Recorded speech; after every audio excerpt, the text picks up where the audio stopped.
Arrancamos Generación Euro, último día de la semana y último día del mes. Viernes 31 de mayo, enhorabuena a los que hayáis cobrado, a los que tengáis la suerte de no solo ya de vivir de una nómina cada vez más deshuesada en virtud de este gobierno de inútiles que soportamos y que padecemos y que está hundiendo la economía a pesar de la propaganda oficial, sino además que tengáis, espero y os deseo a todos, la suerte de trabajar para una empresa sólida y solvente, pues que os pueda abonar puntualmente vuestras nóminas, que normalmente es así porque si hay un colectivo de verdad fiable y admirable en España, ese es el de los empresarios, a pesar del odio de este gobierno por todo lo que sea libertad, emprendimiento, creación de riqueza, ansia de mejorar, meritocracia, esto que una tal Lilith Bestringe dijo hace no muchos años, que era un concepto prácticamente fascista, ¿no? De ricos, de élites, mezclándolo todo además, de élites, etcétera, etcétera. A pesar de este gobierno, digo, es absolutamente admirable, y lo repito todos los días en este formato, que siga habiendo gentes, bueno, pues con el coraje, el valor y la audacia, se lo decía ayer o esta mañana a vuestros efectos, cuando hayáis visto la conversación, a Mariano Calabuch, y se lo voy a comentar ahora también a nuestro próximo invitado, al cual supongo que todos lo conocéis de otros medios amigos y hermanos, y si no, pues tengo el gusto, como digo, de darle la bienvenida en Periodista Digital y en este formato de Generación Euro, porque a partir de ahora pues se convertirá en un habitual de nuestros formatos y de nuestras tertulias. Ángel de la Rúa es consultor, es empresario, ha hecho muchísimas cosas en su vida y además tiene un discurso político de trazo fino que nos va a dejar indiferente. Don Ángel, muy buenos días, buenas tardes o buenas noches, en función de cuándo nos recuperen nuestros amigos. ¿Cómo estás? Efectivamente, pues muy buenos días. Gracias, Eurico, por invitarme y por poder participar en tu programa. Intentaremos estar a la altura de la dirección del mismo. Eso sin ninguna duda. Si seguís las tertulias de Ardemans, cosa que os recomiendo vivamente todos los martes, allí nos batimos. Bueno, yo soy un recién llegado y además pues voy esporádicamente cuando puedo, porque tiene la gentileza mis buenos amigos, don Ángel de la Rúa, Eduardo García Serrano, que las modera y las presenta y las dirige, y el bueno de Martín Saedín Estrillas, el camarada Juanma Cepeda. Bueno, es que no me quiero dejar a nadie, por eso no voy a seguir enumerando unas tertulias fantásticas como la que compartimos el pasado martes, donde, como digo, nos batimos el cobre, y ahí está Ángel de la Rúa también con los mandos, en el más amplio sentido de la palabra. Y bueno, pues este es otro formato diferente, un poquito más económico, pero al final la economía es indisociable de la política. Yo hacía una presentación, Ángel, bueno, glosando a toda esa gente valiente, con mucho coraje, como tú y como hay millones de españoles y en otros países también, que a pesar de tener un gobierno absolutamente en contra, un gobierno social comunista, un gobierno enemigo de la libertad, de la iniciativa privada, y que apunta y dispara contra todo lo que sea o que considere desafección e intento de mejorar la vida de sus semejantes, porque al final el socialismo lo que quiere y lo que le interesa, y el comunismo, son esclavos y son sumisos. Digo que tú tienes amplia experiencia en el mundo empresarial, has sufrido gobiernos de todos los colores y ahora especialmente este, que os lo pone francamente difícil. Bueno, yo creo que la deriva que lleva teniendo este país desde hace 40 años es la de, como bien decías tú, ahogar la iniciativa privada en todos los aspectos.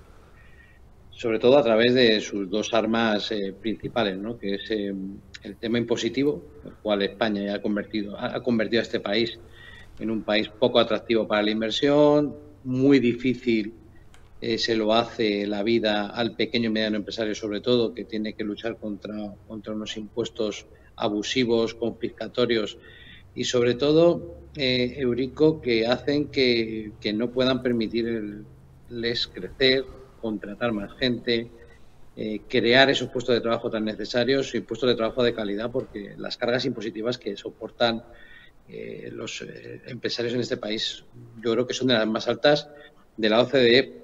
Estamos ahí en el top 5, yo creo, y claro, luego pretendemos tener empresariado, tener iniciativa privada y de calidad y trabajo de mucha calidad y demás. Imposible.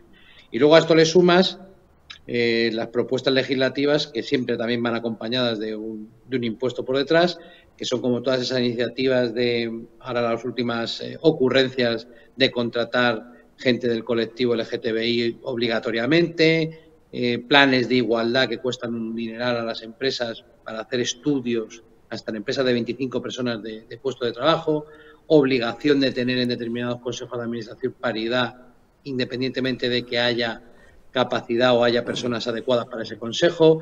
Bueno, una serie de normativas que lo que están haciendo ya no solo económicamente, sino moral, doctrinalmente, este gobierno es ahogar esa iniciativa privada que tan necesario es para el fortalecimiento de cualquier institución y sobre todo de un país, ¿no? Un país no puede depender de que en los últimos 3 o 4 años el único creador de puestos de trabajo haya sido la administración pública. Eso es insostenible, Eurico. Está meridianamente claro.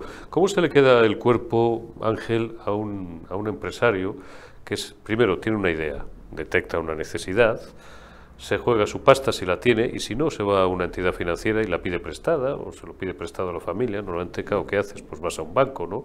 Te empufas hasta las cejas en muchos casos porque ricos de familia aquí hay 4. Hay 4 y muchos de ellos, por cierto, con carne del Partido Socialista o de otros partidos más mugrosos todavía, si es que los hay, que lo dudo.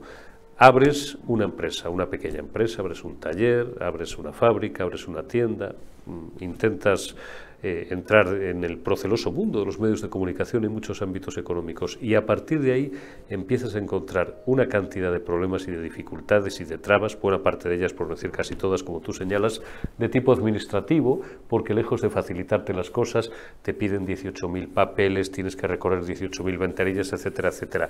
Y luego de repente, al día siguiente, cuando ya crees que, venga, vamos a ver, ahora ya lo tengo todo y ahora ya a empezar a trabajar, que es de lo que se supone que va esto, y a intentar ganar un poco de dinero, primero para pagar a mis empleados y después, oye, para obtener un legítimo beneficio. Y digo, al día siguiente coges la prensa y ves, pues no sé, siempre con la presunción de inocencia por delante, por supuesto, cuidado que aquí vienen dando y tal, y ves casos como el de doña Begoña Gómez Fernández, que por ser vos quien sois, bondad infinita, pues un día se coge al Baranda de Indra, al de Telefónica, al de Google y les convence de que le regalen un software, y tú sabes de eso, un software para la Complutense, un suponer, que diría el clásico. Un software que debe de valer unos 150.000 pavos, ¿no? No tengo, en fin, pero más o menos. Habrá quien te lo haga por 100.000 y quien te lo haga por 200.000. Y claro, estos se mirarán entre ellos y dirán, joder, es que es la mujer del presidente del gobierno, ¿cómo se lo vamos a negar? Luego ella, según informaciones hoy que leo en el Confidencial, José María Olmo, portada de hoy del Confidencial o de hace unas horas, pues crea una sociedad, es como si abdujera la cosa esta que le han regalado por ser vos quien sois, tiene el 100% de esa sociedad y, no sé, hará con ello pues lo que crea conveniente que debe hacer, ¿no? Un software que en teoría es para uso de una universidad, por cierto, pública. Ángel, es un ejemplo, es el ejemplo de hoy, de las últimas horas. A ti, empresario, que te juegas la pasta, que si quiebra tu empresa, tienes que intentar pagar a los trabajadores que se van, en el peor de los casos, al Fondo de Garantía de Depósitos, pero tú a lo mejor has tenido que hipotecar hasta tu casa, hasta el pan de tus hijos y tal. ¿Se te tiene que quedar una cara de gilipollas? Bueno, pero es que eso es el pan me lo parece a mí. Es que es el pan nuestro de cada día, Eurico, pero si es que el ejemplo de la mujer del presidente, y tienes ahí también el caso de su hermano, y tienes el caso de Koldo con los chanchullos con Ábalos, el ministro, el protector, según ya han dicho fuentes judiciales, que efectivamente estaba al corriente de todas las actividades de Koldo. Una persona que dijo que no conocía y durmió en su casa no sé cuántas veces. Pero podemos poner el caso del ministro y ya de los consejeros de las comunidades autónomas que compraron y malversaron material durante el COVID. Bueno, es que al final esto es un suma y sigue. O sea, los pelotazos en este país, la cultura del pelotazo y el del llegar a un puesto público, ya sea directamente como miembro de un partido o siendo amigo de, para que te facilite los negocios. En España, desgraciadamente, Eurico, esto está a la orden del día. Lo que pasa es que es cierto que en determinados gobiernos, como en el caso del gobierno del Partido Socialista, se potencia a máximo poder, ¿no? Claro, este tipo de circunstancias que son corruptelas, prevaricaciones, malversaciones, que en muchos casos, no de ahora, llevan juzgándose más de 50 años en este país y han tenido su sentencia judicial, en estos casos todavía están investigándose, pues que no es que se te quede una cara de, como bien dices tú, de gilipollas a cualquier persona normal, es que encima no solo se te queda la cara de gilipollas, sino que encima te arruina. Porque claro, para pagar todas estas prebendas y todos estos chiringuitos y todas estas ayudas, al empresariado, al asalariado, al jubilado, a la persona que vive de su trabajo, se le tiene que subir los impuestos porque esto hay que mantenerlo y esta estructura es muy cara.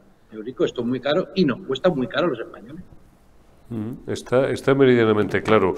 Oye, ¿cómo ves el panorama de los medios de comunicación ahora mismo, desde el punto de vista empresarial? Aquí tenemos también un panorama que es absolutamente oligopolístico. El 90%, el 90 y el 98% de la tarta publicitaria pues se reparte siempre entre los mismos. Hay dos grandes oligopolios, dos grandes portaaviones mediáticos que yo tengo para mí, y estoy escribiendo ahora en torno a eso y a otras cosas, por hacerlo corto, que no en 10 años, en 5 años, las grandes cadenas generalistas de televisión están muertas. Cada vez conozco menos gente y cada vez la gente que conozco es de más edad que se informa a través de un telediario, y voy a dar nombres, es que me da igual, como ya estoy fuera de ese circuito, pues no me interesa, me gano la vida y razonablemente en los circuitos libres, viendo un telediario, digo, de la 1, de Telecinco o de Antena 3 o de 4 o de cualquiera de estas cadenas que no son privadas, son semipúblicas, porque de vez en cuando les enchufa el gobierno una pila de millones, 15 millones por aquí, 20 millones por allá, 30 por el otro lado y tal.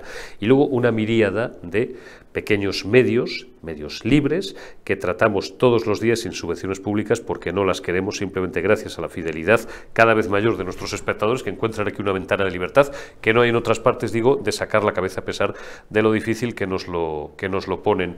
¿Tú crees que es sostenible el actual modelo o crees que en los próximos años, como yo barrunto, se va a producir una gran quiebra de esos dinosaurios ya fosilizados y sin credibilidad alguna, y va a ser otra vez el momento de la libertad y de medios que estamos luchando muy duramente en estos años por ello?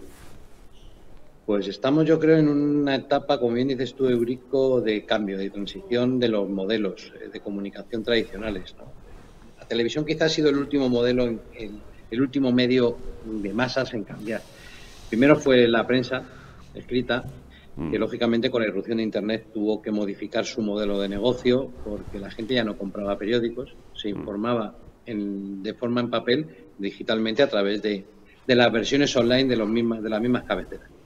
Eso todavía está por desarrollarse todavía el modelo, pero esos fueron los primeros en tener que modernizar su propuesta comunicativa, porque el papel, desgraciadamente, a mí me gusta comprar el periódico en papel, pero ya la mayoría, del 99% de la gente, o el 95% por no ser más exacto, el papel no lo usa. O sea, ahora mismo hablas con cualquier cabecera editorial de papel, de periódico, y saben que la administración pública es el 80% del consumidor del papel de esas cabeceras periodísticas, ¿no? Así es. Esos fueron los primeros. La prensa escrita fue la primera. Luego fue la radio.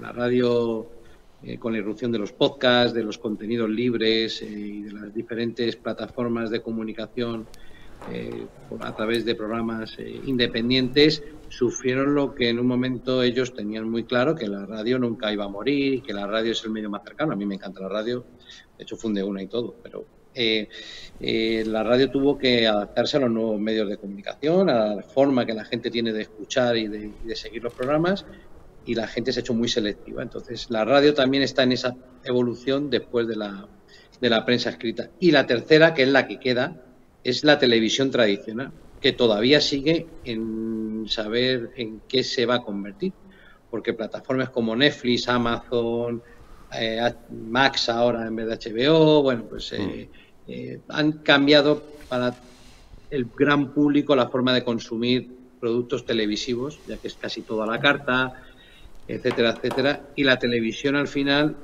está perdiendo un poco ese papel predominante en la cultura de comunicación. Por supuesto, ya no te digo, eso hablando de entretenimiento y generalidad, ya no te digo a nivel informativo. Muy poca gente, y efectivamente te doy la razón en ello, tiene a los medios de comunicación de grandes masas como su principal, la gente que es libre y quiere informarse libremente, lógicamente, a los grandes medios de comunicación como su proveedor de información, porque sabe que en muchos casos, desgraciadamente, no es libre porque dependen de las subvenciones de los diferentes gobiernos, tanto regionales como nacionales, en este caso. Pues ahí tenemos un territorio grande para recorrer todos los que estamos en el lado correcto de la historia y en el lado correcto del asunto. Lo que pasa es que es cierto, Ángel, que nos lo ponen difícil, con trabas administrativas, como decíamos al principio, y cerramos como empezamos, con amenazas, por supuesto, con leyes, no solamente en el caso español, sino a nivel global, nunca mejor dicho, con leyes contra lo que ahora además han instalado la neolengua. Ya no es censura, no la llaman censura, evidentemente, porque suena muy mal.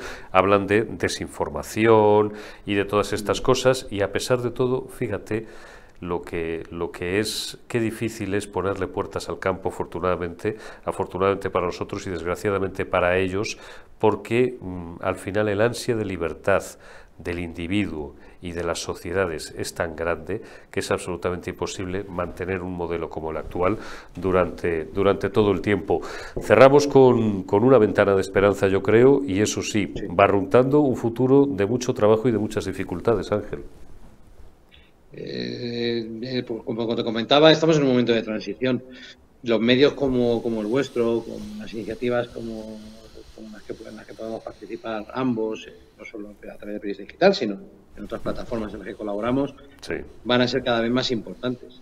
Es cierto que no sé, y como bien estás comentando tú, si nos van a dejar a todos estar porque los elementos incómodos, como bien sabes, Eurico, no siempre interesan, casi nunca interesan al que manda si no lo puede controlar. Por lo tanto, efectivamente, la tecnología ofrece esa libertad, pero el que dispone del BOE tiene otras intenciones y veremos a ver si sus intenciones están alineadas con la libertad de expresión de prensa y de comunicación o más con los intereses particulares y partidistas que me temo muy mucho que vamos a tener que buscar y pelear para que se imponga la opción de la libertad. Nos va a costar, pero vamos a ser optimistas. Vamos a lucharlo. Y vamos a conseguirlo. Vamos a lucharlo. Don Ángel de la Rúa, consultor, empresario y por encima de todo amigo. Cuídate mucho, un abrazo y nos vemos y nos escuchamos seguro ya dentro de unos días. Un abrazo, Ángel.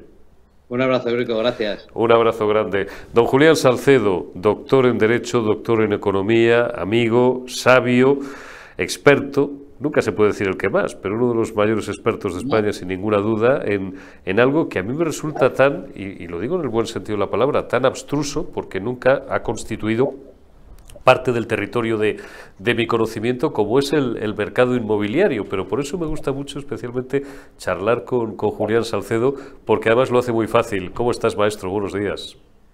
Buenos días, Eurico. Pues encantado de estar contigo un día más, un viernes más para los que nos ven. Un viernes más. Mira, el mercado inmobiliario es de una extrema complejidad, no lo digo por darme yo ningún tipo de extrema complejidad. Lo considero como una actividad de las más complejas porque confluyen economía, urbanismo, aspectos jurídicos. Es muy complejo, pero nos pasa como en el fútbol. Todo el mundo opina y todo el mundo cree que se lo sabe, ¿sabes? Entonces, bueno, pues a cualquiera le preguntas por el equipo del Real Madrid o de la selección española de fútbol y te dice el 11 inicial que debería de ser, absolutamente convencido. Pues en el mundo inmobiliario pasa algo muy parecido, ¿no? No todo el mundo baja al detalle, a analizar, no todo el mundo intenta ser objetivo, ¿no? Y quizá eso es lo único que me puede diferenciar a mí, que intento ser objetivo, imparcial, y que no me puede la emoción, ¿no? Está meridianamente claro. Oye, hemos hablado ya en los últimos días, largo y tendido, de esa ley de vivienda, de esa ley del suelo, pues que los socialistas ni siquiera han llegado a llevar a la Cámara hace unos días, sin dar referencias temporales, para quienes lo recuperan luego también, el fin de semana y tal, ¿no? Hace unos días, porque carecían de los apoyos necesarios, no siendo el menor de esos apoyos precisamente el de parte del propio gobierno que encabeza Pedro Sánchez Castejón o que preside, que es el apoyo de sus socios comunistas, de Sumar o de Podemos, o llámenlo como quieran. Y ello a pesar de que el Partido Popular, estoy seguro, que hubiera apoyado este texto legal. ¿Por qué? Bueno, pues era, tú ahora me gustaría pedirte 2 o 3 parámetros de la forma más didáctica, como hace siempre posible, para que la gente nos entienda, pero era un texto, lo hablamos la semana pasada y quiero volver a incidir hoy en ello, absolutamente nuclear, absolutamente necesario, porque el panorama que existía en los últimos años y que me temo que va a seguir existiendo es de un desorden absoluto, pero por avanzar un poco más en la conversación que ya teníamos la semana pasada, claro, ¿qué se puede esperar de un gobierno que, y esto es un tema tan técnico y tan complejo que merecería o requeriría una atención plena, pero claro, si están en los líos, no quiero bajar mucho el nivel y hacer demagogia, pero es que es así, es la realidad, están en los líos de presunta corrupción, pues empezando por los propios entornos del señor presidente del gobierno o de algunos de sus ministros, cuyos nombres han salido en muchas informaciones, etcétera, etcétera y tal. Están en el lío de la ley de amnistía que aprobaban ayer. Están, bueno, pues en otras cosas diferentes a lo que es la gobernanza, que es un término que nos encanta, la gobernanza y la gestión de los que son los auténticos problemas reales de la gente, Julián. Pues sí, claro, acabas de dar en la diana, ¿no? Como siempre, tu análisis sumamente certero. ¿Por qué? Porque es verdad, el urbanismo es de extrema complejidad. Hablamos, la gente quizá digamos en términos generales, no es capaz de diferenciar lo que es el urbanismo de lo que es el inmobiliario, la vivienda, etcétera. Pero hombre, hay que también hacer eso que tú me pides, un papel didáctico y enseñarles a que diferencien, ¿no? No tiene nada que ver el urbanismo con el sector inmobiliario. Claro, esto es como todo. No habría pan sin harina y no habría viviendas sin un urbanismo previo, ¿no? Por tanto, efectivamente, el suelo, que es la materia prima de cualquier vivienda, oficina o cualquier desarrollo inmobiliario que se realice, pues necesita suelo y el suelo lo procura, se consigue a través del urbanismo, a través del planeamiento, ¿no? Por tanto, esta es la primera, pero es complejísimo, ¿eh? Casi todo en este país se ha vuelto complejo, ¿verdad? Pero el urbanismo especialmente porque tenemos 17 comunidades autónomas, tenemos 17 leyes del suelo, no me atrevo a decir 17 leyes de vivienda, pero bueno, algo parecido, ¿no? Y luego, como el urbanismo encaja dentro de ese área del derecho administrativo, el derecho público, pues es que realmente hay que tener unos conocimientos de base profundos, intensos, ¿no? Y además en materia jurídica, no de otro tipo, en materia jurídica, y me estoy hablando al urbanismo administrativista, no me estoy refiriendo al urbanismo de tipo arquitectónico, que es el que diseña los planos de las ciudades, el que diseña las calles, etcétera. Eso pues para los arquitectos o para los ingenieros, ¿no? Entonces, es muy complejo y por tanto es una materia de la que no se debería hablar así alegremente sin tener un mínimo de conocimiento. Claro, opinar puede opinar todo el mundo, Eurico, hay libertad de expresión en este país y cada uno puede, a otra cosa distinta es si les hacemos caso. En concreto, en esta ley que ha sido retirada por el gobierno, y yo creo que se ha equivocado, porque si alguna ley de las que ha presentado hasta ahora o podrá presentar en el futuro tenía un consenso casi unánime, era esta, porque como lo que pretendía esta ley del suelo, esta modificación que se ha retirado, como tú muy bien has dicho, perseguía era dotar al urbanismo de seguridad. Le ponemos el apellido de seguridad jurídica, pero seguridad, es decir, aquellos que tienen que desarrollar, transformar terreno rural, rústico, ese que no vale para nada, en terreno urbano donde podemos poner una casa o una oficina, pues efectivamente están en este momento en una situación de extrema inseguridad porque primero tardan 8 años en que se les apruebe el planeamiento urbanístico, 8 te digo, cuando no más, desde luego no menos de 6, pero entre 6 y 8 seguro. Y después de un largo recorrido de 8 años, llega alguien, impugna ese planeamiento, ese plan urbanístico, lo lleva hasta el Supremo en su recurso y el recurso después de 8 años falla y lo anula. Y hay que volver a la casilla de salida. Esto es como el parchís, ¿no? Cuando te comen la ficha, no puedes volver a la mitad, te tienes que ir al principio. Otros 8 años Lo cual tú puedes imaginarte, y cualquiera que nos oiga, que eso desincentiva a cualquiera, ¿no? Oiga, 8 años para conseguir esto, pues sí. Y si me lo tumban otros 8, sí, anda y que le den, que lo haga otro, ¿no? Este es el problema que tenemos. Entonces, claro, sale, he dicho que tiene todo el consenso del mundo, menos los socios de gobierno. Cuando digo socios, los que participan en el gobierno o han participado con el Partido Socialista, que son Sumar y Podemos, ¿verdad? Son los que se han manifestado en contra. Olvídate los demás, ni el PNV, ni RC, ni todos estos, ni Junts han estado en contra. Hubieran votado en contra. Esto es otra cosa, por oportunidad política. Yo también creo, como tú has dicho, que el Partido Popular no se hubiera atrevido. Yo sí creo que por oportunismo político habría votado en contra, pero solo por oportunismo político, no porque estuviera en contra, ¿no?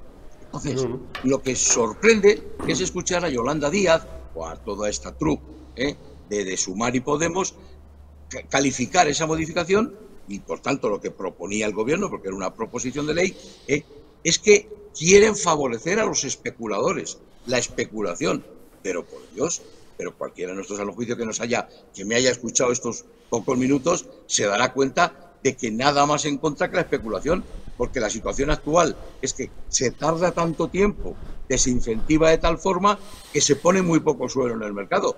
Oye, hasta un niño de 8 años sabe que si hay muy poquitos caramelos en una piñata y son 200 niños en el cumpleaños, pues no va a conseguir un caramelito, ¿verdad? Entonces, es al revés. Si usted, en vez de 20 caramelos para 100 niños, pone 200 caramelos para 10 niños, todos van a estar seguros de que van a conseguir un caramelo, ¿no? Por tanto, trasladado esto al urbanismo, si usted permite que se transforme mucho suelo, una gran cantidad en todo el territorio español, y además consigue que se haga de forma muy rápida, al revés, lo que está usted evitando es la especulación.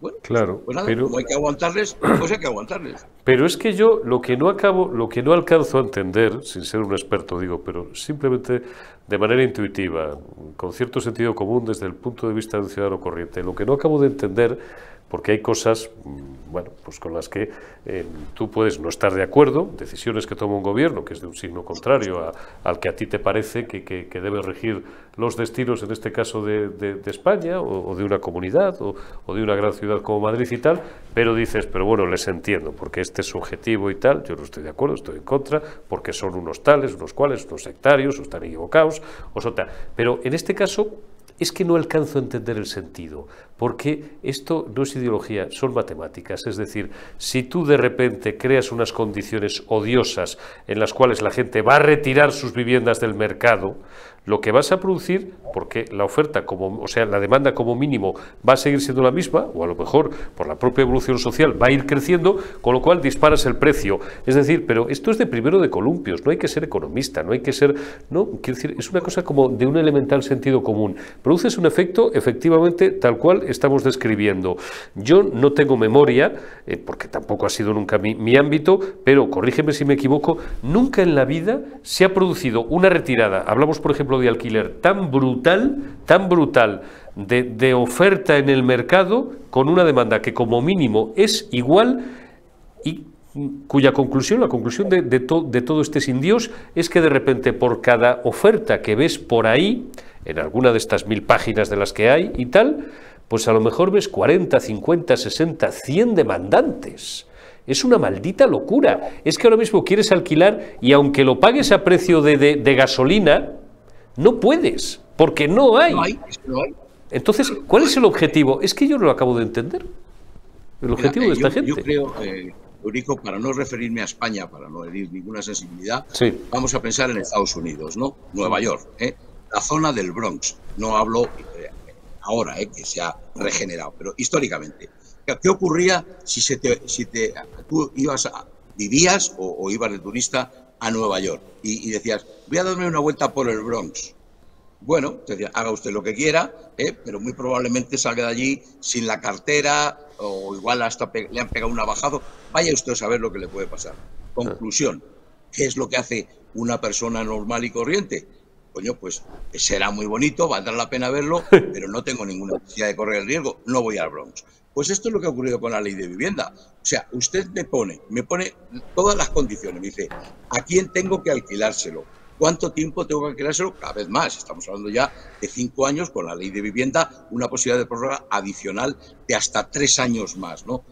Si no me paga, no voy a poder desahuciarle fácilmente. Si me ocupa ilegalmente, tampoco me puedo echar. Si es vulnerable, se va a quedar todo el tiempo que quiera y le voy a estar pagando yo la luz, el agua y no sé cuántas cosas más. No me permite usted que fije el precio del alquiler.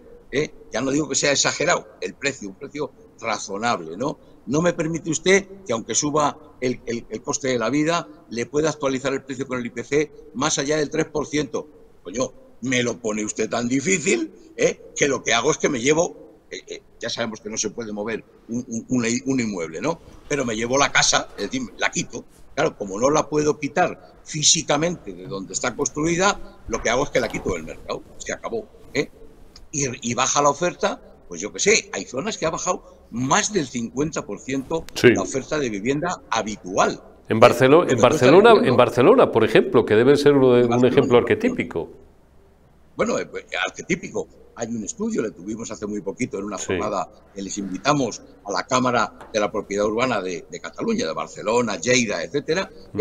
Tienen los informes, ahí está. Y es que lo que dicen es, el que tiene una casa, además la ley ha conseguido, no sé si te lo he dicho aquí en alguna ocasión, pero lo voy a decir, ha conseguido el efecto absolutamente contrario al que perseguía. Es decir, decía, no, usted tiene que negociar el precio del alquiler y la subida, la revisión de precio, con el propietario o con el arrendador. Y si le pide subirle más de lo que hemos fijado, que para este año es un 3%, usted se niega, y o el 3% o nada, y tal. Bueno, pues muy bien, todo esto, fenómeno, eso es lo que dice la ley. La realidad. Yo estoy viviendo en un piso, vamos a poner aquí, en Arturo Soria, por dar un ejemplo, ¿no? Por no poner el centro, ¿no?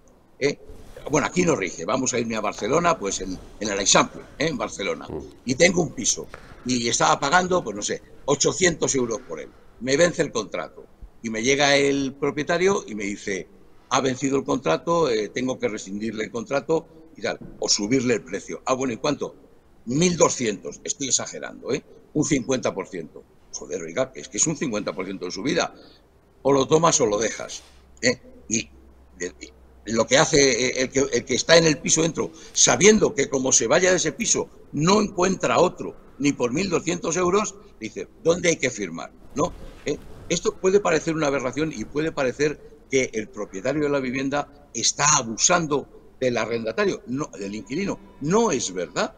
El inquilino es consciente de que como salga de esa casa no tiene sitio donde ir, se queda, y perdón, no suelo hacerlo, en la puta calle.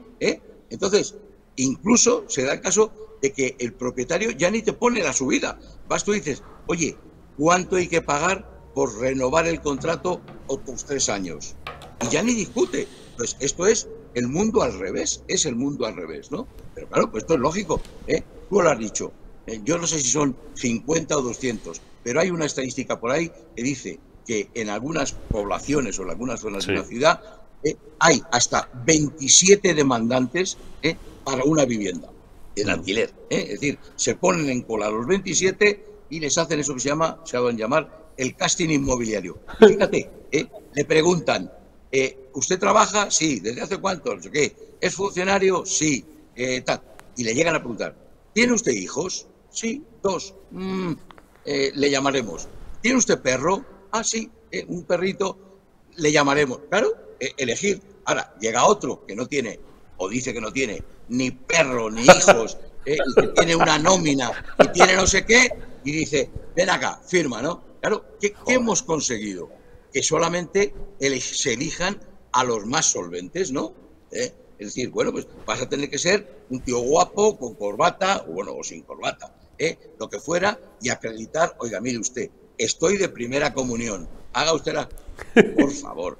Y esto, el mercado no funcionaba así, Eurico, tú lo sabes, alguna vez habrás vivido de alquiler, sí. O conocerás a alguien que ha vivido de alquiler, sí, no muchas. Era tan complicado, Muchas. no era tan complicado. Muchas. Es verdad que yo he llegado a poner encima de la mesa hasta 2, 3 meses de fianza, porque además, bueno, pues en aquella época teníamos posibilidad de hacerlo y no eran zonas a lo mejor baratas y tal, y ya a mí me parecía algunas veces, pues cuando era arrendatario, yo nunca he tenido vivienda en propiedad, pero nunca he arrendado, nunca he sido arrendador, ¿no? Y he vivido como inquilino y me pareció, pero bueno, quiero decir, era una cuestión al final de dinero, bueno, de dinero y de confianza, pero no era una selva como ahora, es decir, había una regulación, había unas reglas, sabías a qué atenerte. Te lo cobraban, o a mí, las opciones que a mí me gustaban o me apetecían, eran caras, vale, pero si podías pagarlas, pues había una posibilidad de entendimiento. Ahora lo que tú estás describiendo es la ley de la selva, no hay reglas, no hay una seguridad, no sabes a qué te vas a enfrentar.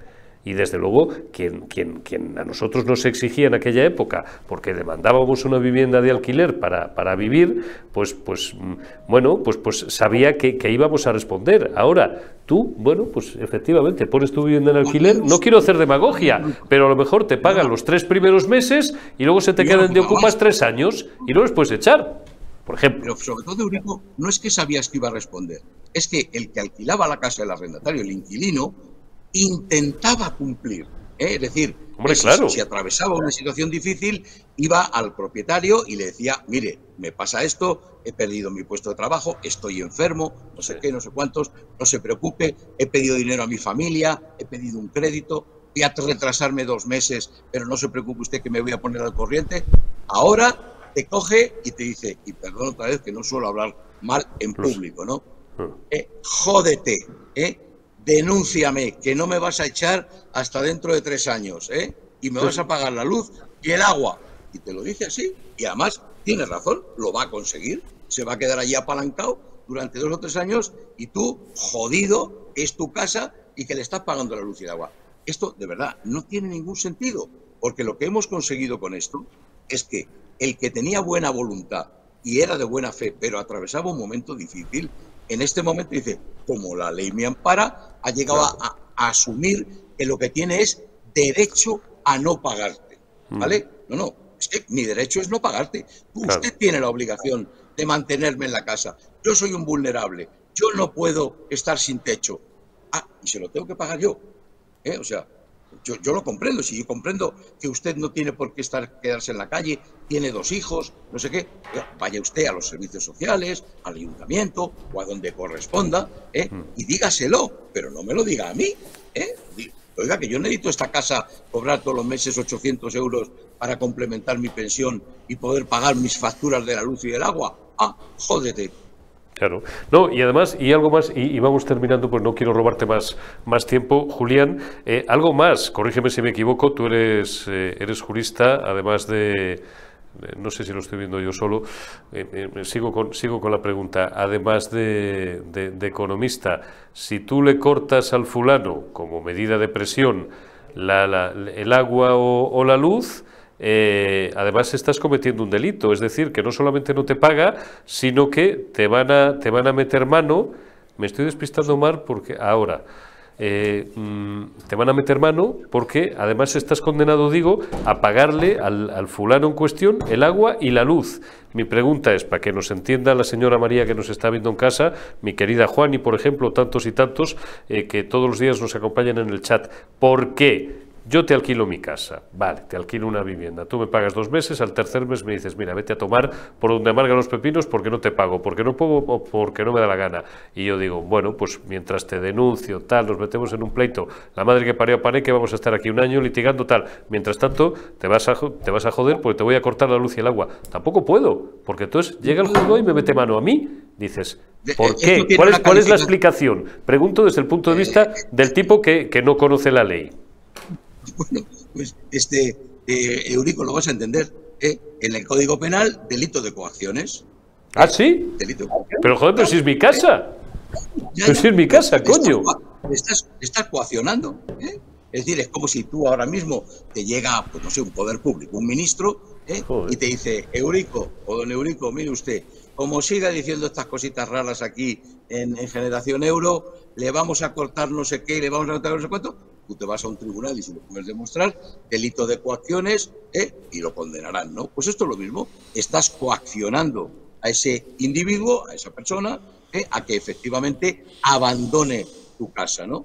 Delito de coacciones y no hay más que hablar, vamos, te condenan seguro, he dicho, vas a la cárcel, no, te condenan a una pena de prisión, probablemente te condenarán dependiendo de la coacción que hagas, no es lo mismo de palabra, que le digas al individuo no sé qué, a que te lleves ahí un tío y meta la llave en la cerradura, te rompa la cerradura, pegue una patada a la puerta, o sea, serían coacciones graves y probablemente te condenen a más de 2 años, incluso vayas a la cárcel.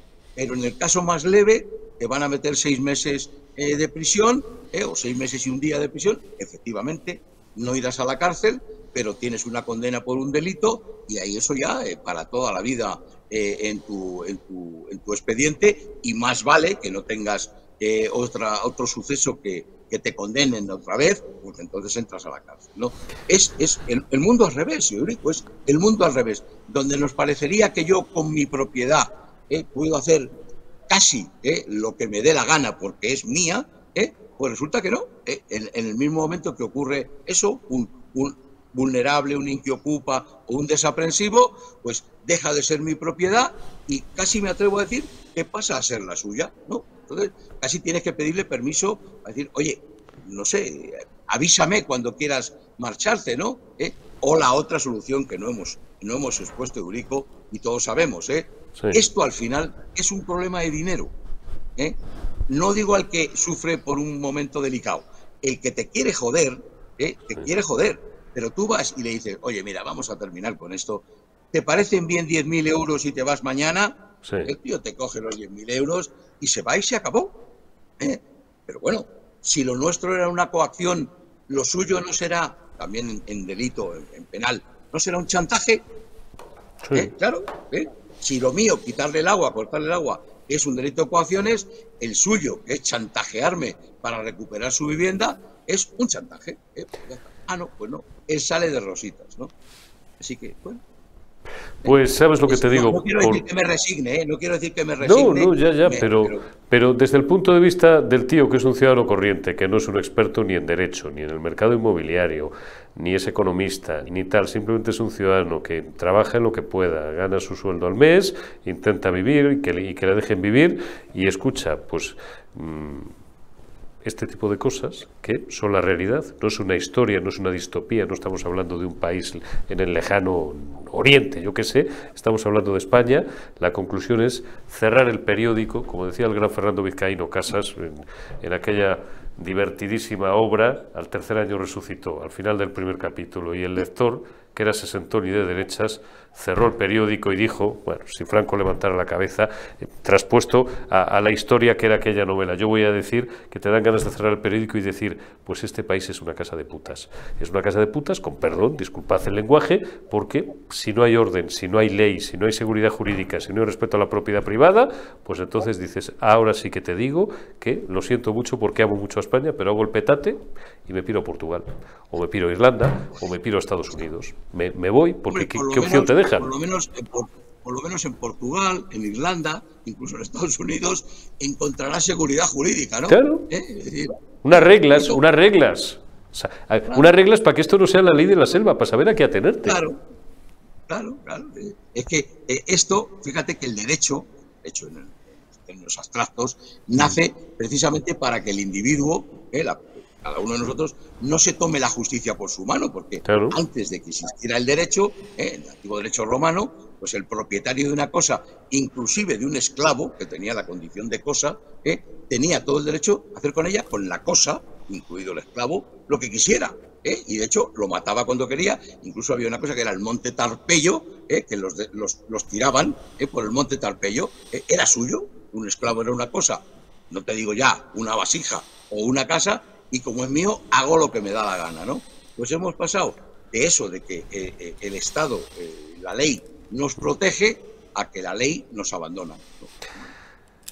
pues nos gustaría haber cerrado con un mensaje un poco más optimista, pero esto es lo que hay. Eso sí, luchemos y no nos resignemos por cambiar el actual statu quo. ¿Cómo? Bueno, pues intentando que este tío, democráticamente por supuesto, y ahora, lo siento mucho, focalizo en el conductor, en el presidente del gobierno, que al final es el último responsable de todo este sin Dios y de todo este gobierno, vaya circulando ordenadamente, eso sí, que resuelva mientras tanto sus problemas judiciales o los que puedan afectar a su entorno, que de momento son presuntos, y ya veremos a ver, dependerá de los señores magistrados y de los señores jueces en lo que devienen. Y de verdad, como le dijo ayer Alberto Núñez Feijóo antes de ayer en la sesión de control, por favor, que me parece la frase, termine con esto cuanto antes. A Pedro Sánchez, termine con esto cuanto antes, acabe ya con esto, acabe con esto.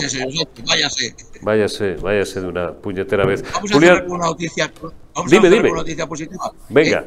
El día 1, el sábado, el Madrid volverá a ser campeón de Europa. Sí, señor. La decimoquinta, ahí estamos, en el estadio de Wembley, a pesar de gripes y otras historias. Ahí estamos, vamos a darlo todo y espero que por lo menos esa alegría nos podamos tomar este fin de semana y celebrarlo. Julián Salcedo, doctor en Derecho y Ciencias Económicas, muchísimas gracias como siempre, maestro, por tu lección magistral. Un abrazo y hasta la semana que viene. La semana que viene. Un abrazo grande. Gracias, Julián Salcedo. Gracias también a todos vosotros. Mañana no, porque cuando veáis estos viernes, y mañana es sábado, por tanto, buen fin de semana. El lunes más y mejor. Cuidaos mucho.